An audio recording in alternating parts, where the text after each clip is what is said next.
చూడగా కలగదా నాలో ఆశ్చర్యము. స్తుతి నీకే యేసయ్యా, స్తోత్రము నీకే యేసయ్యా, స్తుతి నీకే యేసయ్యా, స్తోత్రము నీకే యేసయ్యా, స్తుతి నీకే యేసయ్యా, స్తోత్రము నీకే యేసయ్యా, స్తుతి నీకే యేసయ్యా, స్తోత్రము నీకే యేసయ్యా.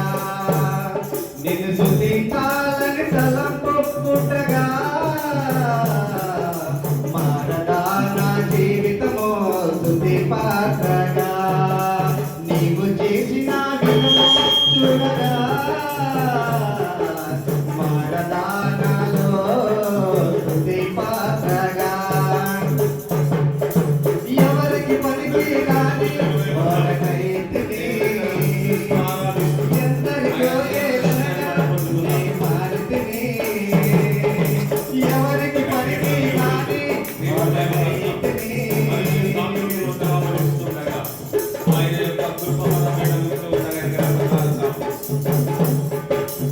ఎవరికి పనికి కాని వాడకైతిని. నీ మారితిని, ఎవరికి పనికి కాని వాడకైతిని. ఎందరికో ఏలనగా నీ మారితిని. పనికొచ్చే పాత్రగా నన్ను నీవు మలచితివి, వేలనైనా నన్ను నీవు హెచ్చించావు. పనికొచ్చే పాత్రగా నేను నన్ను మలచితివి, వేలనైనా నన్ను నీవు హెచ్చించావు. స్తుతి నీకే యేసయ్యా, స్తోత్రము నీకే యేసయ్యా, స్తుతి నీకే యేసయ్యా, స్తోత్రము నీకే యేసయ్యా. నిన్ను స్తుతించాలని తలంపు పుట్టగా మారదా నా జీవితము స్తుతి పాత్రగా. నీవు చేసిన విధము చూడగా కలగదా నాలో ఆశ్చర్యము. నిన్ను స్తుతించాలని తలంపు పుట్టగా మారదా నా జీవితము స్తుతి పాత్రగా. నీవు చేసిన విధము చూడగా కలగదా నాలో ఆశ్చర్యము. స్తుతి నీకే యేసయ్యా, స్తోత్రము నీకే యేసయ్యా, స్తుతి నీకే యేసయ్యా, స్తోత్రము నీకే యేసయ్యా, స్తుతి నీకే యేసయ్యా, స్తోత్రము నీకే యేసయ్యా, స్తుతి నీకే యేసయ్యా, స్తోత్రము నీకే యేసయ్యా. దేవుని స్తుతిస్తూ ఆలోచనగా మీకు అందరికీ మనవి చేస్తున్నా. క్రీస్తునందు ప్రేమైన వారలారా, దేవుని యొక్క మహాకృపను బట్టి మనమందరము కూడా ఈ యొక్క శ్రమ దినాలలో రెండవ ఉపవాస కోడికలో చేరి ఉన్నాం. అందును బట్టి ఎంతగానో కృతజ్ఞతాస్తుతులు చెల్లిస్తున్నాం. అందుని బట్టి మీరందరూ కూడా గట్టిగా చప్పట్లు కొడుతూ దేవుని ఎంతగానో అభినందించాలని ప్రభు నామమున మీకందరికీ తెలియచేస్తూ ఉన్నాం. క్రీస్తునందు ప్రేమైన దేవుని బిడ్డలారా, ఈ సమయంలో కొద్ది నిమిషాలు దేవుని యొక్క వాక్యాన్ని మనం విందాం. ఈ యొక్క రెండవ శుక్రవార దినాన ఈ యొక్క రెండవ సహవాస కూడికలో దేవుని యొక్క వర్తమానాన్ని మనం విందాం. మన మధ్యలో ఉన్న స్థానిక పాస్టమ్మ గారు రేపు ఉదయ జ్యోతి 10 నిమిషాలు దేవుని వాక్యం అందిస్తారు. ప్రతి ఒక్కరు విని విశ్వసిస్తూ దేవుడిచ్చే గొప్ప దీవెనలు మేలులు పొందాలని ప్రభువునామం తెలియజేస్తూ ఉన్నాం. సమయాన్ని మన మధ్యలో ఉన్న పాస్టమ్మ గారికి అప్పగిస్తూ ఉన్నాం. యెషయా గ్రంథము 58వ అధ్యాయము 3వ వచనం నుంచి మరి 6వ వచనం వరకు మనం జ్ఞాపకం చేసుకున్నట్లయితే అక్కడ మనము ఉపవాసము ఎలా ఉండాలి, ఎలా ఉండి దేవుణ్ణి ప్రార్థిస్తే దేవుడు ఇస్తాడో కొద్ది నిమిషాలు మాత్రమే దేవుని యొక్క వాక్యాన్ని మనం ధ్యానించుకుందామండి. ఈ యొక్క రెండో ఉపవాస సహవాస ప్రార్థన కూడికకు ఏర్పాటు చేయబడినటువంటి లేఖన భాగాన్ని మనం చదువుకున్నాం. మన యొక్క అంశం వచ్చేసి ఉపవాసము ఎందుకు ఉండాలి, ఎలా ఉండాలి అనే అంశం మీద కొద్ది నిమిషాలు మాత్రమే దేవుని యొక్క వాక్యాన్ని మనం ధ్యానించుకుందామండి. అందుకోసమే చదవబడిన లేఖనములలో మనము జ్ఞాపకం చేసుకున్నట్లయితే ఒకసారి చదవండి. యెషయా గ్రంథము 58వ అధ్యాయము 3వ వచనం నుంచి చదువుకుందాం. మేము ఉపవాసముండగా నీవెందుకు చూడవు, మేము మా ప్రాణములను ఆయాసపరుచుకొనగా నీవెందుకు లక్ష్య పెట్టవు అని అందురు. మీ ఉపవాస దినమున మీరు మీ వ్యాపారములను చేయుదురు, మీ పనివారి చేత కఠినమైన పని చేయించుదురు. మీరు కలహపడుచు వివాదము చేయుచు అన్యాయముగా గుద్దులాడుచు ఉపవాసముందురు. మీ కంఠధ్వని పరమున వినబడినట్లుగా మీరిప్పుడు ఉపవాసం ఉండరు. అట్టి ఉపవాసము నాకు అనుకూలమా? మనుషుడు తన ప్రాణమును బాధపరుచుకునవలసిన దినము అట్టిదేనా? ఒకడు జమ్ము వలె తలంచుకొని గోనె పట్ట కట్టుకొని బూడిద పరుచుకొని కూర్చుండుట ఉపవాసమా? అట్టి ఉపవాసము యెహోవాకు ప్రీతికరం అనుకుందురా? దుర్మార్గులు కట్టిన కట్లను విప్పుటయు, కాడిమాను మోకులు తీయుటయు, బాధింపబడిన వారిని విడిపించుటయు, ప్రతి కాడి విరగగొట్టుటయు నేను ఏర్పరచుకున్న ఉపవాసము కదా. చాలండి. ఈ చదువుబడిన లేఖనములలో మనము జ్ఞాపకం చేసుకున్నట్లయితే ఉపవాసము ఎలా ఉండాలి అనేది అక్కడ చాలా స్పష్టంగా మనకు కనబడుతుంది. ఉపవాసము ఎలా ఉండాలి అంటే మనం కూడా ఉన్నాం కదండి. ఉపవాసము ఉన్నామా లేదా? ఉన్నాము కదా. ఉపవాసం ఉన్నప్పుడు ప్రార్థిస్తూ ఉంటాం. ప్రార్థించిన మనము ఏమనుకుంటాం? ప్రభువా, నేను ఇంతగా ఉపవాసం ఉన్నాను, నా ప్రాణమును ఆయాసపరుచుకొని ఉపవాసం ఉండి నీకు ప్రార్థిస్తూ ఉన్నాను, నా ప్రార్థన నువ్వు వినకు ఎందుకయ్యా, నా ప్రార్థనకు జవాబు రావటం లేదు ఎందుకయ్యా అని మనం అనుకుంటామా అనకమండి? ఖచ్చితంగా ప్రతి ఒక్కరిలో ఈ సందేహం అంటూ ఉంటుందండి. అందుకోసమే ఇక్కడ మనము జ్ఞాపకము చేసుకున్నట్లయితే ఉపవాసం ఉండగా నీవెందుకు చూడవు, మేము మా ప్రాణములను ఆయాసపరుచుకునగా నీవెందుకు లక్ష్య పెట్టవు అని అందురు. ఎందుకు లక్ష్య పెట్టడంట? ఉపవాస దినమున వాళ్ళు ఏం చేస్తున్నారండి? ఉపవాసం ఉన్నారు, మంచిదే. ఏం చేస్తున్నారు? వ్యాపారములు చేస్తున్నారు. అందుకోసమే ఎంత ఉపవాసం ఉండి ప్రాణాన్ని ఆయాసపరుచుకున్నా మీ ఉపవాసము ప్రభువుకు ఇష్టకరముగా లేదండి. అందుకోసమే మన ప్రార్థన దేవుడు ఆలకించడము లేదు అనేది జ్ఞాపకం చేసుకునే వారిగా ఉండాలి. ఉపవాస దినమున మనం ఏమి చేయకూడదంటే వ్యాపారము చేయకూడదంట. నా మాటలు కాదండి, పాస్టర్ ఏమో భలే చెప్తుంది. కొందరు ఉంటారు, సారేమో అలా చెప్పారు, పాస్టర్ ఏమో ఇలా చెప్పింది అనుకుంటుంటారు కదా. కానీ దేవుని వాక్యము చాలా స్పష్టంగా తెలియచేస్తున్న మాట ఏంటంటే, మీ ఉపవాస దినమున మీరు మీ వ్యాపారములను చేయుదురు. ఉపవాస దినమున ఏం చేస్తారంట? వ్యాపారములు చేస్తూ ఉన్నారంట. అందుకోసమే నువ్వు ఎంత ప్రాణాన్ని ఆయాసపరుచుకున్నా, నువ్వు ఎంత ఉపవాసం ఉన్నా, నీ యొక్క జీవితములో నీతితో కూడినటువంటి ప్రార్థన జీవితము లేదు గనక ఆ ప్రార్థన దేవుడు ఆలకించడము లేదు అనేది జ్ఞాపకము చేసుకునే వారిగా ఉండాలి. అంత మాత్రమే కాకుండా మీ పనివారి చేత కఠినమైన పని చేయించుదురు. ఉపవాసం ఉన్నాం, ఉపవాసం ఉండి ఏం చేస్తున్నాం? పనివారి చేత కఠినమైనటువంటి పని చేయిస్తున్నామంట. అందుకోసమే మన ప్రార్థనలకు ప్రతిఫలము రావడం లేదండి. మన ప్రార్థనలకు జవాబు రావటము లేదండి. మనము ఉపవాసం ఉన్నప్పుడు ఎలా ఉండాలో ఒక్కసారి జ్ఞాపకం చేసుకున్నట్లయితే అక్కడే 4వ వచనంలో మనం జ్ఞాపకం చేసుకుందాం. మీరు కలహపడుచు, వివాదము చేయుచు, అన్యాయముగా గుద్దులాడుచు ఉపవాసం ఉన్నాం. ప్రార్థనలు గడుపుతున్నారా? ఏం చేస్తారండి? కలహపడుచు ఉన్నారంట, కొట్లాట పడుతున్నారంట, గుద్దులాడుతూ ఉన్నారంట కదా. ఇంకేమంటారండి మన భాషలో? లిగాడి పడడాన్ని ఏమంటారు? రంకు అంటారు. రంకు పడుతూనే ఉన్నారు అంటారు కదా. ఎందుకంటే అర్థానికి అర్థమే. కానీ ఉపవాసం ఉన్నప్పుడు నువ్వు రంకు పడకూడదు, ఉపవాసం ఉన్నప్పుడు కలహపడకూడదు, ఉపవాసం ఉన్నప్పుడు అన్యాయముగా గుద్దులాడకూడదు. ఉపవాసం ఉన్నప్పుడు ఏం చేయాలంటే ప్రార్థన చేయాలండి.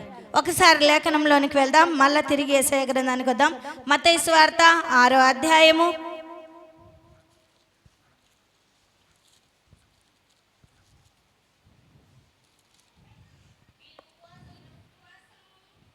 16వ వచనం చదవండి.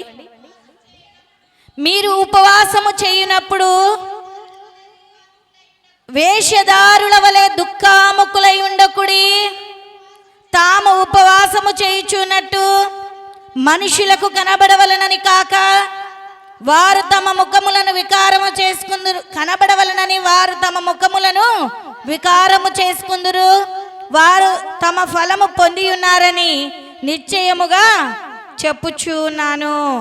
ఉపవాసము చేయుచున్నట్టు మనుషులకు కనబడవలనని కాక రహస్యమందున్న నీ తండ్రికే కనబడవలనని నీవు ఉపవాసము చేయనప్పుడు నీ తల అంటుకొని నీ ముఖము కడుక్కొని అప్పుడు రహస్యమందు చూచు తండ్రి ప్రతిఫలము ఇచ్చును అని లేఖనములలోనే మనం చూస్తూ ఉంటున్నామండి. అందుకోసమే మనము జ్ఞాపకం చేసుకున్నట్లయితే ఉపవాసం ఉన్నప్పుడు ఏం చేయాలంటే అన్యాయంగా గుద్దులాడకూడదండి. ఉపవాసం ఉన్నప్పుడు రంకు పెట్టుకోకూడదండి. ఉపవాసం ఉన్నప్పుడు మరి కలహపడకూడదండి. ఏం చేయాలంటే రహస్యమందు చూచు తండ్రికి మాత్రమే నీవు ప్రార్థన చేయాలి. అప్పుడే నీ ప్రార్థనకు దేవుడు నీకు ప్రతిఫలం ఇస్తాడండి. చాలామంది ఉపవాసం ఉన్నాము కానీ ప్రార్థనా జీవితంలో ఎదగడము లేదండి. ఉపవాసం ఉన్నాము కానీ దేవుని గ్రంథాన్ని చదవడము లేదండి. ఉపవాసం ఉన్నాము కానీ దేవునితో సహవాసము చేయడము లేదండి. ఉపవాసం ఉన్నాము కానీ మన కంఠ ద్వారా పరమున వినబడినట్లుగా ప్రార్థించడము లేదండి. అందుకోసమే ఈ చదువుబడిన లేఖనములలో మనము జ్ఞాపకం చేసుకున్నట్లయితే యెషయా గ్రంథము అక్కడ 4వ వచనం పైన చదవండి. మీ కంఠధ్వని పరమున వినబడినట్లుగా మీరు ఇప్పుడు ఉపవాసము ఉండరు. ఎక్కడంటే యెషయా గ్రంథము 58వ అధ్యాయము మరి 4వ వచనము చివరి లైన్లో మనము జ్ఞాపకం చేసుకున్నట్లయితే చాలా స్పష్టంగా కనబడుతుంది.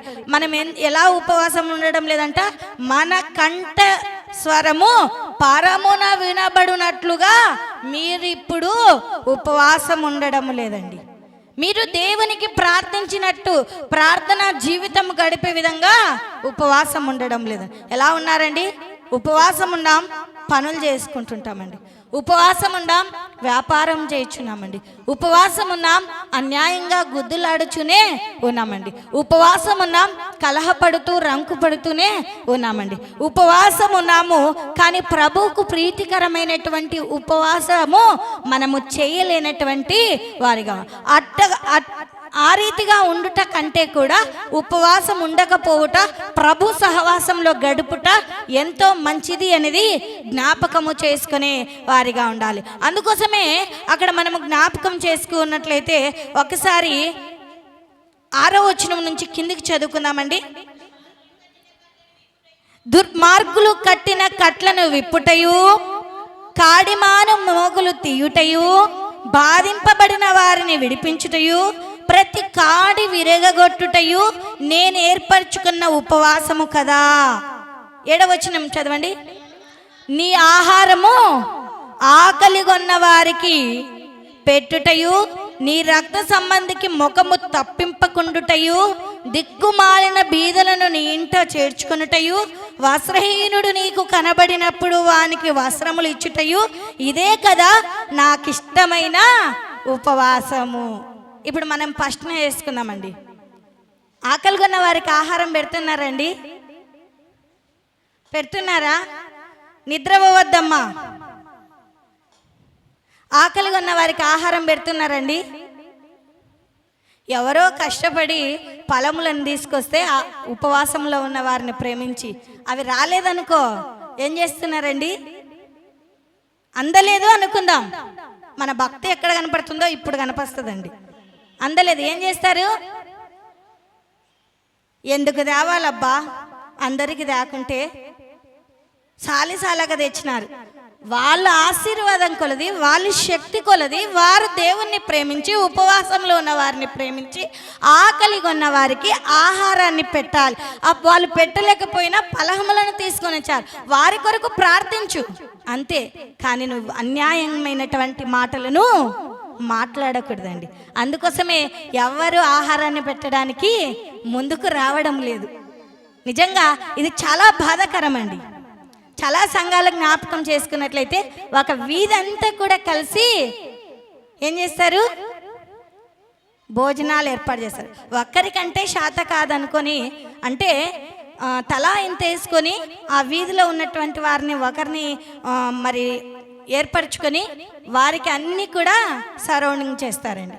నిజంగా మనం ఏమున్నామంటే వాళ్ళేనా చేసేది, చేసేవారిని కూడా చేయకుండా చేస్తున్నామండి.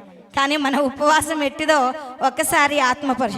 ఇక్కడ ఏం సెలవిస్తుందంటే, నీ ఆహారము ఆకలిగొన్న వారికి పెట్టుము, నీ రక్త సంబంధికి ముఖము తప్పింపకుండుటయు. మనం ఏం చేస్తామండి? రక్త సంబంధి వచ్చాడనుకో ఉపవాసం ఉండవు. వాడు అడిగి ఒక 5 డబ్బులు అవసరం ఉండి 5,000కు లేదా కొంత డబ్బు కోసం నీ దగ్గరకు వచ్చాడు, నువ్వేం చేస్తానండి? వాడంత దూరం వస్తుండగానే నీ ముఖము తప్పించుకొని పోతారండి. కానీ అది ఉపవాసము మంచిది కాదు. కానీ దేవుని వాక్యం ఏం సెలవిస్తుందో చాలా చక్కగా సూటిగా ఖండితంగా దేవుడు మనందరితో కూడా హెచ్చరిస్తూ ఉన్నాడండి. ఉపవాసం ఉన్నప్పుడు ఆకలిగొన్న వారికి ఆహారం పెట్టాలి, నీ రక్త సంబంధికి ముఖము తప్పింపకూడదంట. కానీ మనం ఏం చేస్తున్నా? మన రక్త సంబంధి మనకు ఎదురైనప్పుడు అంటే ఏం మాట్లాడాలి, ఆమెతో ఏం మాట్లాడాలి అని ముఖం తప్పి నీ భక్తి జీవితం ఏంటో ఒక్కసారి అక్కడే కనబడుతుంది. అందుకోసమే అక్కడ మనం జ్ఞాపకం చేసుకున్నట్లయితే, దిక్కుమాలిన బీదలను నీ ఇంట చేర్చుకొనుటయు వస్త్రహీనుడు నీకు కనబడినప్పుడు వానికి వస్త్రములు ఇచ్చుటయు ఇదే కదా నాకు ఇష్టమైన ఉపవాసము. దేవునికి ఇష్టమైన ఉపవాసం ఏంటంటండి? 4 ఉన్నాయండి. ఆకలిగా ఉన్న వారికి ఆహారం పెట్టాలంట, రక్త సంబంధికి ముఖం తప్పింపకూడదంట, దిక్కుమాలినటువంటి బీదలను ఇంట చేర్చుకొని వారిని పరామర్శించుకోవాలంట, వారికి కావలసినటువంటి పరిచర్య మనం చేయాలంట. అంత మాత్రమే కాకుండా చివరిగా ఏమంట? వస్త్రహీనుడు, బట్టలు లేని వారు కనబచ్చినప్పుడు నీ దగ్గర ఉన్నది ఇవ్వాలంట. ఇస్తారండి? ఇస్తారా? తలలు ఊపుతున్నారు, ఆత్మ పరిశీలన చేసుకోండి. ఇస్తారా? అస్సలు లేదండి. ఆ గుణం ఉంటే ఎప్పుడో మన సంఘం ఇంకా అభివృద్ధి చెందేదండి. ఆ గుణం మనలో లేదు. అందుకోసమే మనమందరము కూడా ఎలా ఉండాలి అంటే దేవునికి ఇష్టకరమైనటువంటి ఉపవాసమును చేసేవారిగా ఉండాలి. ఆకలిగొన్న వారికి ఆహారాన్ని పెట్టాలంట. నిజంగా ఏదో గుడ్ ఫ్రైడే రోజు మాత్రమే కాదండి ఉపవాసం. ఈ 40 రోజులు ఉపవాస ప్రార్థనలో ప్రతి శుక్రవారమైన చేతనైన కొద్ది నిజంగా ఒకసారి జ్ఞాపకం చేసుకున్నాం. నువ్వు ఇంట్లో ఎంత అన్నం వండుతావండి? ఒక సేరు అన్నం వండుతావా రోజుకి? సేరు బియ్యాన్ని ఇంటికి తీసుకొచ్చినా కూడా ప్రతి శుక్రవారము నిజంగా ఆహారాన్ని ప్రతి ఒక్కరికి కూడా పెట్టొచ్చండి. మనం అనుకుంటుంటాం, మాటలు మాట్లాడుతుంటారు కదా, చాలేదంటారు, ఇండ్లకంటారు. అది కాదండి. ఎవరు దేవుని వర్ధిల్లిన కొలది, ఆశీర్వదింపబడిన కొలది మనం ఏం చేయాలంట? ఇచ్చేవారిగానే ఉండాలంట. కానీ మన చేతులు అస్సలు ముందుకు రావండి. ఎంత అవివేకమో ఒకసారి జ్ఞాపకం చేసుకునే వారిగా ఉండాలి. నిజంగా మనం ఎలా ఉండాలి అంటే ఉపవాసం చేయనప్పుడు అన్యాయంగా గుద్దులాడకూడదు, కలహపడకూడదు, వివాదము చేయకూడదు. ఉపవాసం ఉన్నప్పుడు ఎలా ఉండాలి అంట, ఎలా ఉండకూడదు, అవి అన్యాయంగా గుద్దులాడకూడదు, వివాదము చేయకూడదు, కలహపడకూడదు, రంకు పడకూడదు. ఎలా ఉండాలంట ఉపవాసము? ఆకలిగా ఉన్న వారికి ఆహారం పెట్టాలంట, రక్త సంబంధికి ముఖం తప్పింపకూడదంట, దిక్కుమాలిన బీదలను ఇంట చేర్చుకునవలెను, వస్త్రహీనుడు నీకు కనబడినప్పుడు వానికి వస్త్రములు ఇవ్వాలంట. అదే కదా నాకు ఇష్టమైనటువంటి ఉపవాసము అంటున్నారు. నిజంగా దేవునికి ఇష్టకరమైనటువంటి ఉపవాసము చేసే వారిగా ఉండాలి అని ప్రభు నామంన తెలియచేస్తూ ఉంటున్నాను. అందుకోసమే మనము జ్ఞాపకం చేసుకున్నట్లయితే ఉపవాసము చేయనప్పుడు ఏ రీతిగా ఉండాలో కూడా మత్తయి సువార్త 6వ అధ్యాయము 6వ వచనం నుంచి ఒకసారి మనము జ్ఞాపకం చేసుకుందామండి. నీవు ప్రార్థన చేయనప్పుడు నీ గదిలోనికి వెళ్ళి తలుపు వేసి రహస్యమందున్న నీ తండ్రికి ప్రార్థన చేయుము. చాలంట. ఈ చదవబడిన లేఖనములలో మనం జ్ఞాపకం చేసుకున్నట్లయితే ఉపవాసం ఉన్నప్పుడు ఏం చేయాలంటమ్మా? ఏం చేయాలి? ప్రార్థన జీవితాన్ని గడపాలంట, ప్రార్థనలో ఏకీభవించాలంట. మరి ప్రార్థిస్తూ ఉన్నావా? ప్రార్థించడం ఎవరి చిత్తమై ఉన్నది? దేవుని చిత్తం అండి. కానీ దేవుని మనం అనుకుంటాం, నేను దేవుని చిత్త ప్రకారంగా నడుస్తున్నానులేండి, నేను దేవుని చిత్త ప్రకారంగా పని చేస్తున్నానులేనండి, ఆయన చిత్తము లేదే ఏది జరగదు కదా అనుకుంటాం. కానీ స్వసిద్ధంగా నడుచుకుంటున్నారండి, నీ ఇష్ట ప్రకారంగా నీవు జీవిస్తూ ఉన్నావండి. అందుకోసమే మనం ఉపవాసం చేయనప్పుడు ఎలా ఉండాలి అంటే ప్రార్థన చేసేవారిగా ఉండాలి. మనుషులకు కనబడవలనని కాదు. చాలామంది మనుషులకు కనబడవలనని ఏం చేస్తుంటారు తెలియదా? ముఖములను వికారం చేసుకుంటారు, వాడబరేసుకుంటారు కదా. నేను ఉపవాసం నడవలేని స్థితిలో కూడా ఉంటారు, అవునా కదా? నేను ఉపవాసం ఉన్నానని మనం 10 మందికి చెప్పుకోవాల్సినటువంటి అవసరత లేదండి. నీ ప్రార్థన జీవితం ఎవరికి తెలియాలి? నీ ఉపవాస జీవితం ఎవరికి తెలియాలి?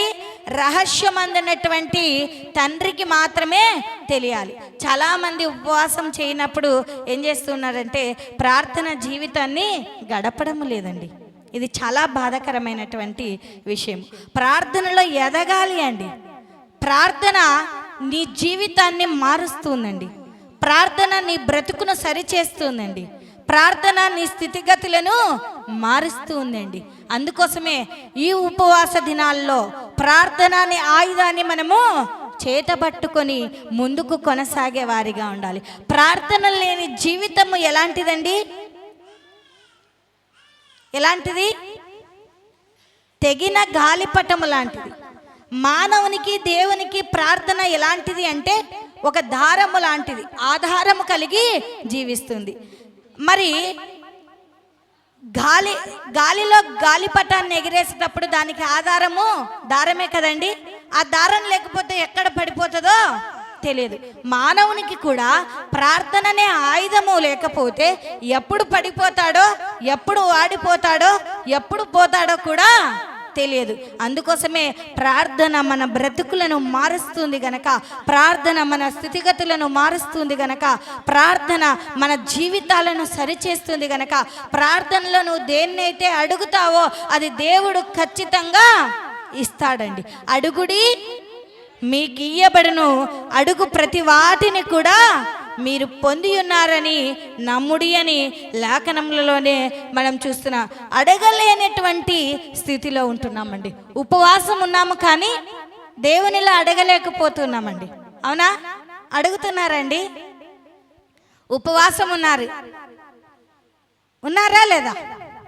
ఉన్నారు. 40 రోజులు సంఘంలో ఖచ్చితంగా ఒక 10 మంది అయినా ఉంటారండి. ఉంటారా? ఖచ్చితంగా ఉంటారండి. కానీ ప్రార్థనలో ఉన్నారా అంటే లేదండి. ఉన్నారా అంటే లేనే లేదండి. ఎలా ఉంటారు చెప్తున్నా? ఉపవాసం ఉన్నాం, మన ముఖములను వికారపరుచుకుంటున్నాం. ఉపవాసం ఉన్నాం, ప్రార్థనా జీవితంలో ఎదగలేకపోతూ ఉంటున్నాం. నిజంగా నువ్వు ఉపవాసం ఉన్నప్పుడు నువ్వు ప్రార్థన చేసే కుమార్తెగా కుమారుడిగా ఉండాలి అని ప్రభున. నీ కుటుంబంలో అనారోగ్యం ఉందా? నీ కుటుంబంలో ఆర్థిక ఇబ్బంది ఉందా? నీలో బలహీనత ఉందా? నీకు ఆర్థిక సమస్యలు ఉన్నాయా? నువ్వు దేనికోసమైతే ఉపవాసం ఉన్నావో దానిని పొందుకునేంత వరకు గట్టిగా ప్రార్థించే వ్యక్తిగా ఉండాలంట.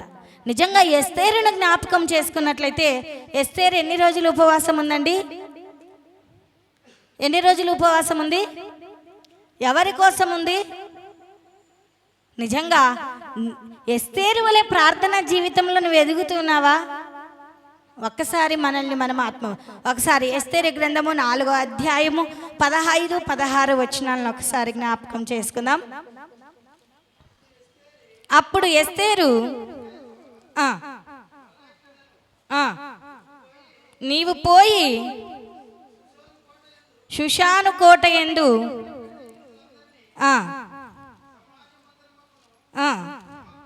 సమకూర్చి నా నిమిత్తము ఉపవాసముండి 3 దినములు అన్నపానములు చేయకుండుడి. నేనును నా పనికత్తెలను కూడా ఉపవాసముందుము. ప్రవేశించుట న్యాయం వ్యతిరేకితముగా నున్నను. నేను రాజు యొద్దకు ప్రవేశించెదను, నేను నశించెదను.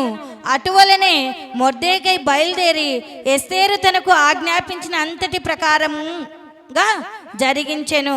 చాలండి.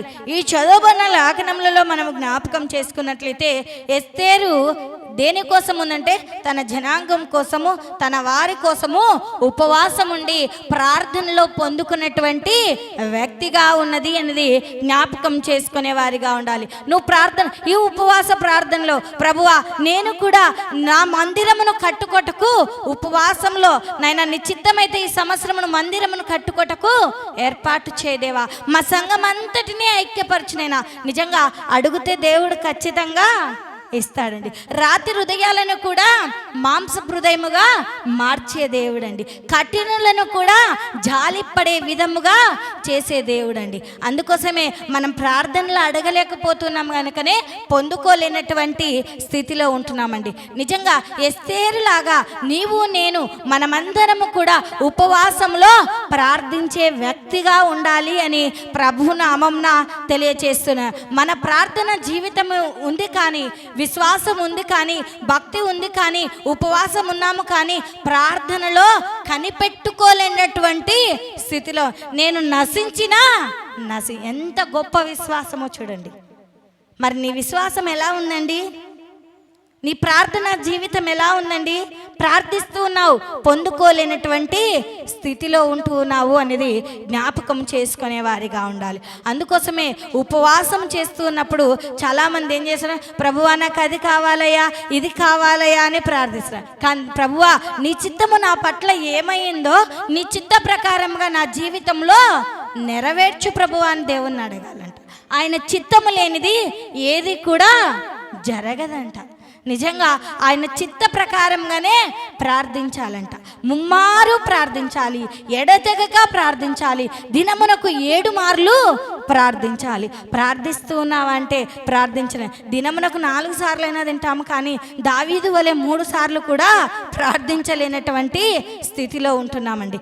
ఎంత అవివేకమో ఒక్కసారి మనల్ని మనము ప్రార్థన చేయమంటే ప్రార్థన కూడా రాదు అనే స్థితిలో మనం ఉంటూ ఉన్నామండి. నిజంగా ప్రతి వ్యక్తి కూడా రాకడ అతి సమీపమై ఉన్నది గనక ఎత్తబడే గుంపులో ఉండాలి అంటే ప్రతి ఒక్కరూ కూడా ప్రార్థన అనే ఆయుధాన్ని చేత పట్టుకోవాలంట. ప్రార్థిస్తామా? ప్రార్థించి దేవుని యొద్ద నుండి దీవెనలను పొందుకునే వారిగా ఉండాలి. ఈ దినం నువ్వు గర్భఫలం కొరకు ప్రార్థిస్తూ ఉన్నావా? నీ కుటుంబంలో ఉన్న సమస్య కొరకు ప్రార్థిస్తున్నావా? నీలో ఉన్న బలహీనత కొరకు ప్రార్థిస్తూ ఉన్నావా? నువ్వు ఎట్టి స్థితిలో ఉన్నావో, నీ బలహీనత ఏంటో, నీ అనారోగ్యత ఏంటో, నీ కుటుంబంలో ఉన్న ఆర్థిక సమస్యలు ఏంటో, కుటుంబంలో ఐక్యమత్యము లేక సతమతం అయిపోతున్న ప్రతి ఒక్కటి కూడా ఎవరికి తెలుసండి? ప్రభువుకు తెలుసండి. అయితే ఉపవాసముతో కన్నీటితో నువ్వు ప్రార్థిస్తే దేవుడు నీ ప్రార్థన ఖచ్చితంగా వింటాడు. నరసమ్మ, మన వాక్యం ఏంటమ్మా? వాక్యము. పిల్లలతో మళ్ళీ ఆడుకుందామండి. మంచిదే, నేను ఆడుకోవద్దని చెప్పను, ఆడుకుందాం. కానీ ప్రభు సన్నిధానంలో ఉపవాసం ఉన్నాం. ప్రభు కొరకు కనిపెట్టుకొని ప్రార్థించే బిడ్డలుగా ఉండాలి. ఆయన వాక్యాన్ని విని వాక్యానుసారంగా జీవించే వారంగా ఉండాలి. వాక్యానుసారంగా ప్రార్థించే బిడ్డలముగా ఉండాలి. అందుకోసమే మన ప్రార్థన జీవితము ఎలా ఉందో ఒక్కసారి మనల్ని మనము ఆత్మ పరిశీలన చేసుకునే వారిగా ఉండాలి అని ప్రభు నామంన తెలియచేస్తూ ఉంటున్నాను. చివరిగా జ్ఞాపకం చేసేసుకొని ముగించేసుకుందామండి. యెషయా గ్రంథము 53వ అధ్యాయము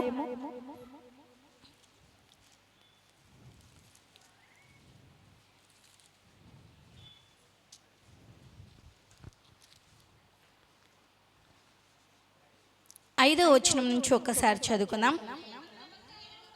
మన అతిక్రమ క్రియలను బట్టి అతడు గాయపరచబడెను, మన దోషములను బట్టి నలగగొట్టబడెను, మన సమాధానార్థమైన శిక్ష అతని మీద పడెను, అతడు పొందిన దెబ్బల చేత మనకు స్వస్థత కలుగుచున్నది.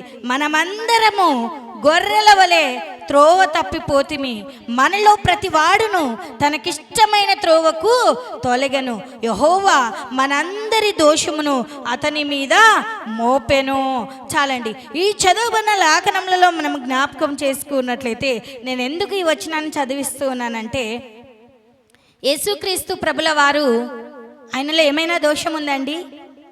ఆయనలో పాపం ఉందా? ఉందా? ఏ పాపము లేదు, ఏ దోషము లేదు. ఎవరి కోసం ఆయన దోషిగా నిలిచాడు? నీ కోసము, నా కోసము, మనందరి కోసము ఆయన మన పాపములను భరించిన వాడిగా ఉంటున్నాడు. అయితే అన్నీ తెలిసి కూడా ఆయన శిలువ శ్రమలను జ్ఞాపకం చేసుకోలే, ప్రార్థనలో గడపలే. ప్రభువా, నా కోసము నువ్వు ప్రాణాన్ని పెట్టావయ్యా, నీ కోసము నేను ఎలా జీవించాలో, నీ నామ మహిమార్థంగా నేను ఎలా బ్రతకాలో నాకు నేర్పు ప్రభు అని అడగడం లేదండి. అడుగుతున్నారా? అస్సలు అడగడం లేదండి. నిజంగా అక్కడ మనం జ్ఞాపకం చేసుకున్నట్లయితే మన అతిక్రమ క్రియలను బట్టి అతడు గాయపరచబడాను. నిజంగా ఎవరి క్రియలను బట్టి? మన అతిక్రమ క్రియలు. ఏమి అతిక్రమ క్రియలు? యెషయా గ్రంథంలో ఇంతవరకు చూసుకున్నాం. ఏవి అతిక్రమ క్రియలు? అన్యాయంగా గుద్దులాడుట, వివాదము చేయుట, కలహపడుట, రంకుపడుట, ఇవి అన్యాయమైన పనులే కదండి. ఇవల్ల కూడా పాపంతో కూడినటువంటివి. ఆజ్ఞ అతిక్రమం ఒక్కటే పాపం కాదండి. చూపులతో పాపము, నడకతో పాపము, ప్రతి నోటితో పాపము, ప్రతిదీ కూడా పాపమేనండి. పాపములో ఉన్న నీ పాపమును తొలగించడానికే ఆయన నీ కోసము సిలువలో ప్రాణమును అర్పించిన దేవుడుగా ఉంటున్నాడండి. నీ కోసము నీ తల్లి ప్రాణాన్ని పెట్టలేదండి, నీ కోసము నీ తండ్రి ప్రాణాన్ని పెట్టలేదండి, నీ కోసము నీ భర్త ప్రాణాన్ని పెట్టాడండి, నీ కోసము నీ భార్య కూడా ప్రాణాన్ని పెట్టదండి. పెడతారా? కానీ దేవుడు ఎంత గొప్ప దేవుడు అంటే, మన కోసము, మన పాపముల నిమిత్తమై, మన శాపముల నిమిత్తమై, మన అతిక్రమ క్రియలను బట్టి దేవుడు తానే మన శిక్షను భరించినటువంటి దేవుడుగా ఉంటున్నాడు. నిజంగా ఆయన శిలువ శ్రమలను కూడా జ్ఞాపకం చేసుకోలేనటువంటి స్థితిలో ఉంటున్నామండి. నిజంగా నువ్వే స్థితిలో ఉంటున్నావో ఒక్కసారి మనల్ని మనం, అందుకోసమే అక్కడ మనం జ్ఞాపకం చేసుకున్నట్లయితే, మన దోషములను బట్టి నలగగొట్టబడెను, మన సమాధానార్థమైన శిక్ష అతని మీద పడెను. నిజంగా మన శిక్ష అంతా కూడా ఎక్కడ పడిందంట? ఒకసారి ఆయన శిలువ శ్రమలను జ్ఞాపకం చేసుకోండి. నీ ముఖమును ఉమ్మివేయాల్సింది, నిన్ను పిడిగుద్దులు గుద్దాల్సింది, నీ వీపు పైన భారం ముళ్ళ గాయాలు ఉంచాల్సింది, కొరడ దెబ్బలు కొట్టాల్సింది, నీ తలపై ముళ్ళ కిరీటము, కానీ ఇవల్లా కూడా నువ్వు భరించలేవని దేవుడే తానే భరించాడండి నీ కోసం. తన స్వరక్తాన్ని ఇచ్చి తనలో చివరి రక్త బొట్టు వరకు కూడా నీ కోసము నా కోసము దారపోసాడండి. కానీ ఆయన శిలువ శ్రమలను కూడా జ్ఞాపకం చేసుకోలేనటువంటి వారిగా ఉంటున్నాం. ఎంత అవివేకమో చూడండి. నిజంగా ఒక్కసారి మన స్థితిని జ్ఞాపకం చేసుకుందాం. మనం పడినటువంటి మన దోషములు, మన పాపములు అన్నీ కూడా తీసివేయడానికి ఆయన ఈ లోకంలో జన్మించాడు. ఆయన జన్మించడం బట్టి నీ పాపములన్నిటికీ కూడా పరిహారము కలిగింది అనేది జ్ఞాపకం చేసుకునే వారిగా ఉండాలి. అందుకోసమే అతడు పొందినటువంటి దెబ్బల చేత స్వస్థత. నీకు స్వస్థత కావాలా? దేవుడు నీ కోసము దెబ్బలు పొందాడు కనుక నీకు స్వస్థత అండి. మనం అనుకుంటా నాకు స్వస్థత లేదండి. నిజంగా ఒక్కసారి జ్ఞాపకం చేసి, దేవుడు పొందినటువంటి దెబ్బల చేత మనందరికీ కూడా స్వస్థతనండి. నిజంగా ఆ స్వస్థతను పొందాలి అంటే మనలో ఏముండాలంటే అన్నిటికీ మించినది ఒక్కటే చెప్పాను నేను. ఏంటి? ప్రార్థన అనే ఆయుధం. ఈ వారం ఏం నేర్చుకున్నామంటే ప్రార్థననే నేర్చుకున్నాం. ఎస్తేరు ఎలా ప్రార్థించింది, మోషే ఎలా ప్రార్థిస్తాడో కూడా జ్ఞాపకం చేసుకోవాలి. 40 దినాలు ఉపవాసం ఉండి ప్రార్థించినటువంటి వ్యక్తిగా ఉంటూ ఉన్నాడు. మరి నిజంగా ప్రార్థించి ప్రతిఫలాన్ని పొందుకున్నాడు. 10 ఆజ్ఞలను కూడా పొందుకున్నటువంటి వ్యక్తిగా ఉన్నాడు అనేది జ్ఞాపకం. మోషే వలె నీలో ప్రార్థన జీవితం ఉందండి. అరణ్యంలో ప్రార్థించాడండి. నువ్వు ప్రార్థిస్తూ ఉన్నావా? ఒక్కసారి జ్ఞాపకం చేసుకున్నా. నిజంగా ప్రార్థన జీవితము లేదు, కానీ ప్రార్థించమంటే నిద్ర వస్తుంది అంటున్నాం. బైబుల్ చదవమంటే నిద్ర వస్తుంది అంటున్నారు. నిజంగా నిద్ర దేనికి అంటే సాతానుకి గుర్తుగా ఉన్నదండి. నిన్ను బైబుల్ చదవకుండా ప్రార్థన చేయకుండా ఏం చేస్తున్నాడు? చక్కగా పండబెడుతున్నాడండి. నిజంగా ఒక్కసారి మనల్ని మనం జ్ఞాపకం. అందుకోసమే మెలకువ కలిగి ప్రార్థన చేసేవారిగా ఉండాలి. మెలకువ కలిగి దేవుణ్ణి వేడుకునేవారిగా ఉండాలి. మెలకువ కలిగి ఆయనను మొరపెట్టేవారిగా ఉండాలి. హన్నా ప్రార్థించిందా లేదండి? ఎలా ప్రార్థించింది? ఏటేటా శిలోహు దేవుని మందిరమునకు వెళ్తూ ప్రార్థించి దేనినైతే పర్టికులర్గా దేవుణ్ణి అడిగిందో, దేనినైతే ఖచ్చితంగా దేవుణ్ణి అడిగిందో అది ఆమె పొందుకుందండి. పొందుకున్న దేనికోసం ప్రార్థించిందండి? ప్రభువా నాకు చక్కటి కుమారుని దయచేయన. సంతానం అని అడగలేదు. ప్రభువా నాకు చక్కటి కుమారునిమ్ము ప్రభువా అని దేవుణ్ణి అడిగింది. దేన్నైతే అడిగిందో దేవుడు ఇచ్చాడా లేదండి? ఇచ్చాడు. ఇచ్చిన ఆమె ఏం చేసింది? మరలా దేవుని సన్నిధానంలో ప్రభువా నా కుమారుని నేను పాలు విడుచు దినము నుండి నీ మందిరములో పెంచుతాను. పాలు విడిచిన దినము నుండి దేవుని మందిరంలో పెంచింది. అయితే సమూయేలు ఏం చేశాడండి? దేవుని స్వరమును వినగలిగినటువంటి వాడుగా ఉంటున్నాడండి. నిజంగా ఈ దినాన నువ్వు దేవుని యొద్ద మొరపెడుతున్నా, ప్రభువా నాకు గర్భఫలం ఇయ్యా, కుమారుని ఇయ్యా, కుమార్తెని ఇయ్యా, నాకు స్వస్థతను దయచేయ, నాలో ఉన్న బలహీనతను తీసివేయ, నాలో ఉన్న కిడ్నీ ప్రాబ్లం తీసివేయ, నాలో ఉన్న హార్ట్ ప్రాబ్లం, మరియమ్మ నాలో ఉన్న హార్ట్ ప్రాబ్లం తీసివేయ, నాలో ఉన్న బలహీనతను తీసివేయ, నాలో ఉన్న సాతాను క్రియలన్నిటినీ కూడా తొలగించు ప్రభు అని నువ్వు ప్రార్థిస్తున్నావు. నువ్వు దేనికోసమైతే ప్రార్థిస్తూ ఉన్నావో దాన్ని ఏం చేయాలంట? అన్న ఏం చేసింది? పొందుకుంది. ఎట్లా పొందుకుంది? నిద్రపోతూ పొందుకుందా? మత్తురాలైనంతగా ప్రార్థించింది. నిద్రలో మత్తులు కాకూడదండి.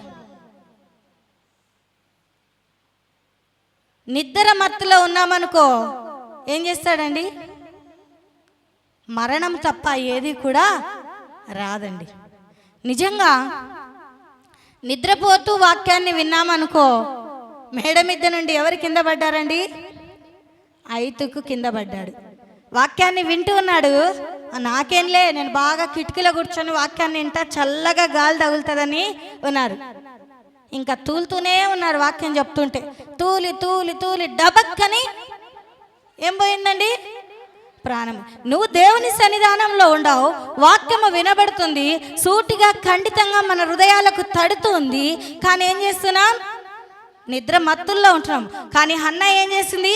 శీలో ప్రార్థన మందిరమునకు వెళ్ళి ఏటేటా కూడా దేవుని మందిరంలో ప్రార్థించినటువంటి బిడ్డగా ఉంది. ఆ ప్రార్థనకు ప్రతిఫలముగా కుమారుని పొందుకుంది. కుమారుని పొందుకొని కృతజ్ఞత లేని ఆమెగా ఉండలేదండి. ఉందా? కృతజ్ఞత కలిగినటువంటి స్త్రీగా ఉందండి.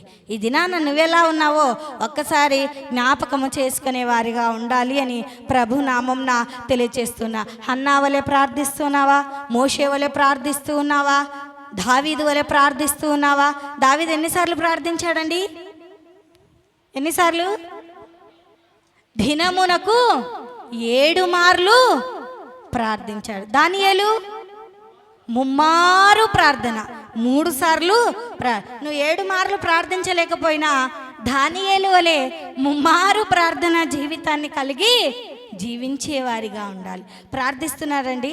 ఎప్పుడు ప్రార్థిస్తున్నామండి? ఎప్పుడు ప్రార్థిస్తున్నారు? అక్క మీ పేర్లు కొద్దిగా చెప్తే నేను కానీ అన్నం తింటా. ప్రభువా నాకు ఆకలి లేకుండా అన్నాన్ని ఇచ్చావు, వందనంలయ. మంచిది. పండుకుండేటప్పుడు ప్రభువా నాకు ఎలాంటి మరణము నన్ను సంభవించకుండా మంచి నిద్ర చురుకైన మేలుకని తెప్పి నీ బంగారు దూతలను కావలించు. ఇశ్రాయేలును వాడు కాపాడువాడు కునుకడు నిద్రపోడండి. నిద్రపోతాడా? నిద్రపోడు. కానీ మనమైతే దానికోసం ప్రార్థిస్తాం. దేవుడు మనల్ని కాపాడుతాడని తెలుసు, దేవుడు మనల్ని రక్షిస్తాడని తెలుసు. కానీ ప్రభువా నన్ను కాచి కాపాడయ్యా. మనం దేని కొరకు ప్రార్థించాలంటే మన ప్రార్థనను సిద్ధం చేసుకొని రేయి మొదటి జాము కొరకు ప్రార్థించాలంట. నీ ప్రార్థనలన్నీ కూడా రాత్రి సిద్ధము చేసుకొని వేకుజామున దేవునిలో ప్రార్థించే బిడగా, దేవుని మందిరంలో ప్రార్థించే కుమారుడిగా, కుమార్తెగా ఉండాలి అని ప్రభు నామంన తెలియచేస్తుంటున్నారు. మరి ఎలా ఉంటున్నావో ఒకసారి జ్ఞాపకం చేసుకున్నా. ఎవరి వల్ల ప్రార్థిస్తున్నారండి? ఐతుకు వలె వాక్యాన్ని వింటున్నామా? వింటున్నాం కదా? వినడం లేదా? దేవుని మందిరంలో ఉంటూ వింటున్నామా వినలేదమ్మా? ముగిస్తా, చాలాసేపు అయితే పాస్టర్ ఎక్కువ టైం తీసుకుంది అంటారు. అందుకోసమే నేను కూడా చాలా 2 రెఫరెన్స్లే తీసుకుంది. యెషయా, మత్తయి సువార్తని, ఎక్కువ ఏం తీసుకోలేదు. నాకు మీరు ఆన్సర్ ఇస్తే నేను కూర్చుంటా. మా అన్నలు చెప్తారు, ద్రాక్ష పండ్లు తీసే అన్నలు.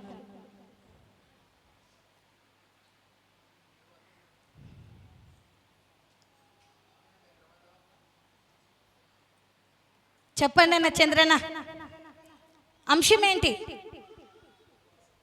ఉపవాసము ఎలా ఉండాలి? ఎలా ఉంటే ఏం పొందుకుంటావు? ఉపవాసము ఎలా ఉండకూడదో జ్ఞాపకం చేసుకున్నాం. ఉపవాసం ఎలా ఉండాలంట? ఎందుకు ఉండకూడదు? ఎలా ఉండకూడదు అంటే ఎలా ఉండాలి అని అడుగుతున్నా నేను. ఎలా ఉండకూడదు అని అడగడం లేదు, ఎలా ఉండాలి అని అడుగుతున్నా. పెడుతున్నారా? సిగ్గుసేటు మనకు కదా. ఆకలి ఉన్న వారికి ఆహారం పెట్టాలి. రక్త సంబంధికి ముఖం నీ సహోదరుడికి, నీ సహోదరికి ముఖం తప్పించకూడదంట. నువ్వు ఉపవాసం ఉన్నా శుద్ధ దండగనేనండి. మూడోది, దిక్కుమాలిన బీదలను ఇంట చేర్చుకొని పరామర్శించాలంట. ఏం చేయాలి? వారికి ఆహారము ఏదైతే కొద్దిగా ఉందో అది ఇవ్వాలంట. వస్త్రహీనుడు నీకు కనబడినప్పుడు వస్త్రములను ఇవ్వాలంట. ఇస్తున్నారా? ఎవరైనా రోడ్డున పోతూ ఉన్నారు, పాపం బట్టలు లేకుండా పోతుంటారు అనుకో, లేదు అది వద్దులేండి, ఆహారం అని అడిగితే పోయిరాపన్నా పోయిరాపో, వండలేదు అంటుంటారు. నీ ఉపవాస ప్రార్థన జీవితానికి ప్రతిఫలం వస్తుందా? రాదండి. ఉపవాసం ఉన్నాం సారు గత వారంలో మరి 2 సార్లు చెప్పారండి. ఉపవాసం ఉన్నప్పుడు నువ్వు సేరు అన్నం పోసుకుంటే దాంట్లో 1 గ్లాస్ అన్నం తీసేసి నేను ఉపవాసం ఉన్నా కదా, ఇది నా పిల్లలకు నా భర్తకు సరిపోతుందిలే అని వండుతున్నారు. అది కాదండి. నువ్వు ఎంతైతే అన్నం వండుతావో అంత పెట్టాలి. ఎవరైనా ఆకలి ఉన్న వారికి వచ్చారు అనుకో, వారికి ఆహారాన్ని పెట్టాలండి. ఎలా ఉండకూడదంట? ఐక్యత లేకుండా ఉండకూడదంట. గుద్దులాడుకుంటూ ఉండకూడదంట. నా మాటలు కాదు, నిజంగా నవ్వుతున్నారండి. గుద్దులాడుకుంటూ ఉండకూడదు. వివాదం ఆడకూడదు, కలహపడకూడదు. రంకు, కలహం అంటే మీ భాషలో రంకు, మా భాషలో కొట్లాట అంటారండి. కొట్లాట పడకూడదు. నిజంగా ఇవల్ల మనం చేయకూడదు. చాలామంది భార్యాభర్తల మధ్య కలహం ఉంటుందా ఉండదండి? ఏదైనా అందుకోలేదనుకో, నేను ఇంట్లో పిల్లలను చూసుకుంటున్నా, ఇన్ని చూసుకుంటున్నా, ఇంతే. అందుకోసమే ఒక్కసారి స్త్రీలు జాగ్రత్త. ఉపవాసం స్త్రీలు ఎక్కువ ఉంటారు, కానీ ఓపిక అనేది కూడా అంతే మంచిది అనేది జ్ఞాపకం చేసుకునే వారిగా ఉండాలి. ఉపవాసం చేయనప్పుడు ఏం చేయాలంట? అవి ఎలా ఉండాలి, ఉండకూడదు అనేది చెప్పేశాను. ఉపవాసం ఉన్నప్పుడు ఏం చేయాలి? ప్రార్థన జీవితాన్ని చేయాలి. ఎవరు చేశారండి? కొంతమంది వ్యక్తులను నేను పేర్లు చెప్పాను, రెఫరెన్స్ అయితే మీకు చూపించలేదు. భాగాలను, లేఖన భాగములను కూడా నేను చూపించలేదు, ఎందుకంటే సమయం నాకు అక్కడ అయిపోయింది. ఎలా ఉండాలంట? ఎస్తేరు వలె ఉపవాసం ఉండి ప్రతిదీ కూడా సాధించుకునే వారిగా ఉండాలంట. నువ్వు దేనికోసమైతే ఉపవాసం ఉన్నావో దానికోసము ప్రార్థించే కుమార్తెగా, కుమారుడిగా ఉండాలి అని ప్రభునామంన తెలియచేస్తూ ఉంటున్నాను. ఇంకా మోషే వలె ప్రార్థన జీవితాన్ని గడిపి జీవించే, మోషే కూడా పొందుకున్నాడా లేదండి? హన్నా వలె ప్రార్థించే మీ నుండి నాకు నోరులే వినబడడం లేదండి. నా నోరు ఒక్కటే గై గై అంటుంది, కానీ మీ నోరు అస్సలు ఎంత ఇంట్లో కూడా ఇలాగే మౌనంగా ఉండండి. దానియేలు వలె, దావీదు వలె ప్రార్థించాలి. దానియేలు ఎన్నిసార్లు ప్రార్థించాడు? ముమ్మారు ప్రార్థన. దావీదు 7 సార్లు. దావీదు వలె ప్రార్థిస్తున్నారా? స్తుతించడం లేదు, ప్రార్థించడం లేదు. దానియేలు వలె ముమ్మారు జీవితం ఒకవేళ అక్కడక్కడ కోసాన కనపడుతూ ఉంటుంది. లేవంగానే ప్రభువా నీకు స్తోత్రమయ్యా, నాకు పనికి ఆత్రమయ్యా. అవునా కదా? పని దొరకకుంటే కొందరికి ఆరోగ్యం కూడా బాగుండదంట. నిజంగమ్మా, చాలామంది మన స్త్రీలే అంటుంటారు, పనికి పోతే ఆరోగ్యం ఉంటుంది, కానీ ఇంటికాడుంటే నా పైల్లా సచ్చుబడిపోయినట్టే ఉంటుంది. ప్రార్థన జీవితం ఉంటే ఆ రీతిగా ఉండదండి. ఒకసారి జ్ఞాపకం చేసుకునే వారిగా ఉండాలి. ప్రార్థన ఉంటే నువ్వు శక్తిని పొందుకుంటావు. ఉపవాసం ఉన్నా కూడా నీరసించి పోవండి. ప్రార్థన ఉందనుకో బలాన్ని పొందుకుంటావు. ప్రార్థన జీవితము నీలో ఉందనుకో ప్రతిదీ కూడా సరిచేసుకుంటావంట. నీలో ఉన్న లోటుపాట్లు, నీలో ఉన్నటువంటి ఇబ్బంది, నీలో ఉన్న కుటుంబంలో ఉన్న బలహీనత, కుటుంబంలో ఉన్న ఆర్థిక సమస్యలన్నీ కూడా ప్రార్థనతో సాధ్యమవుతాయంట. ప్రార్థన లేకపోతే ఏది కూడా లేదు. అన్నిటికీ మించి ప్రార్థన అనే ఆయుధాన్ని మనం చేతబట్టుకొని ముందుకు కొనసాగే వారిగా ఉండాలి అని ప్రభునామంన తెలియజే దేవుడి చిన్ని వాక్యాన్ని మనందరి వినికిడిలో దీవించి ఆశీర్వదించునుగాక.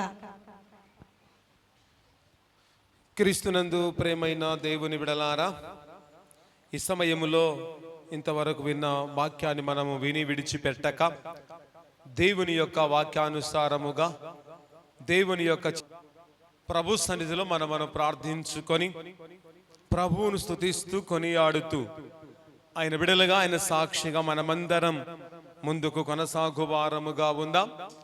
ఈ దినాల్లో ఉన్న మనము ఎక్కువగా ప్రార్థిస్తూ, ప్రభుతో సహవాసము చేస్తూ, ప్రభుతో మనమందరం ముచ్చటిస్తూ, ప్రభుతో మనం ఏకీభవించి ఆయన నిజబిడలుగా, ఆయన యొక్క సాక్షిగా, రాయభారిగా మనమందరము ముందుకు కొనసాగు వారముగా ఉందాం.